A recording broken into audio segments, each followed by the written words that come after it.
Bonjour à toutes et toutes. Tout d'abord, aujourd'hui, je vais vous parler d'une thématique un petit peu particulière. Aussi, je vous invite à prendre un café ou un thé, à vous ressourcer, vous installer confortablement, puisqu'on va parler du thème de l'angoisse. Alors, qu'est-ce que l'angoisse? Ça se produit au niveau somatique, physique. On ressent par exemple le souffle coupé, la boule au ventre, la difficulté à parler ou à penser. On sent qu'on a un petit peu l'esprit embrumé.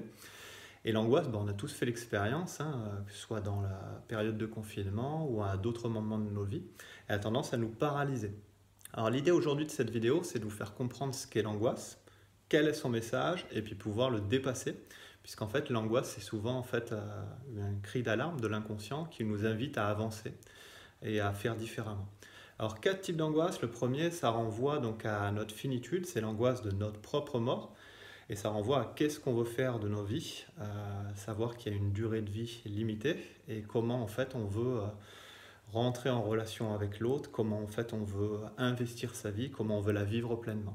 Ça renvoie donc au fait de vivre pleinement sa vie et puis aussi surtout à accepter notre propre finitude et qu'en fait on ne maîtrise pas tout.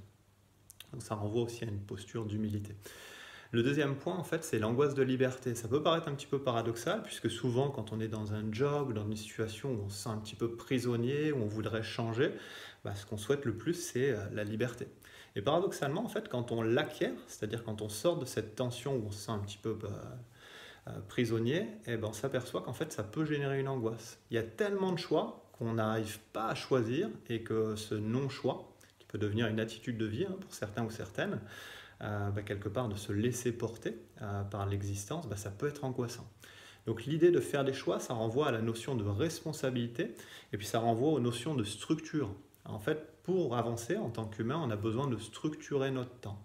Donc déjà une clé pour vous apaiser durant la période de confinement, c'est de commencer à mettre une structure de temps, à gérer une certaine routine en mettant des moments qu'on appelle de plaisir ou de kiff, pour ceux qui me connaissent bien, et qui vous permettent par exemple de connecter à quelque chose qui est important pour vous.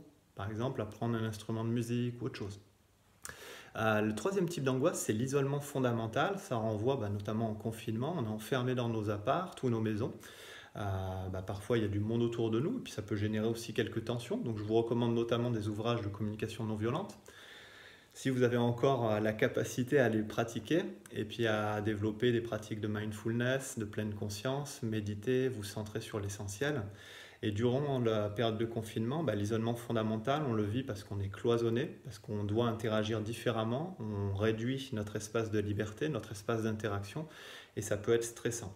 L'isolement fondamental, il renvoie aussi à l'altérité, c'est-à-dire je peux être très empathique avec l'autre, mais on sera toujours deux individus uniques avec des besoins et des ressentis différents.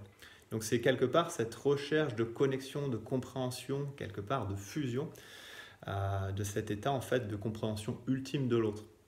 Alors dans l'isolement fondamental, ça renvoie non seulement à la manière dont vous créez le lien, et aussi durant la période de confinement, on va vous expliquer comment créer des liens différemment, soit en travaillant sur soi en thérapie pour changer ses propres schémas, soit sinon de manière très pragmatique en créant du lien et de la relation qui vous conviennent aujourd'hui, c'est-à-dire à l'âge adulte, des relations gagnantes-gagnantes. Et puis la dernière type d'angoisse, c'est l'angoisse de sens, ou quelque part de non-sens, et qui renvoie à le sens que l'on veut donner à son existence. Le sens, il est sous-tendu par nos valeurs profondes, nos motivations clés, nos motivations de cœur, et puis ça renvoie à l'engagement. L'engagement, c'est comment je veux incarner ma vie, comment je veux développer des actions qui aient du sens, pour que quelque part, en fait, je bénéficie au maximum de mon existence. Alors le sens, ça renvoie aussi à la réalisation personnelle, mais aussi le lien à l'autre. Aussi, je vous invite en fait dans les vidéos que vous allez voir cette semaine à développer des actions qui aient non seulement du sens pour vous, en lien avec vos valeurs, et puis à réfléchir durant cette période de crise à comment investir le monde quand on sortira de confinement. J'espère qu'on ne sera pas trop vieux, toujours aussi enthousiaste et dynamique et positif, et qu'on puisse entreprendre des actions qui permettent de contribuer à autrui et de développer une vision du monde encore plus humaine et encore plus positive. Alors si ces thèmes vous stimulent, je vous invite à suivre notre canal sur Instagram et à suivre ces vidéos qui vont être à la fois exercices pratiques et ressources. À très bientôt.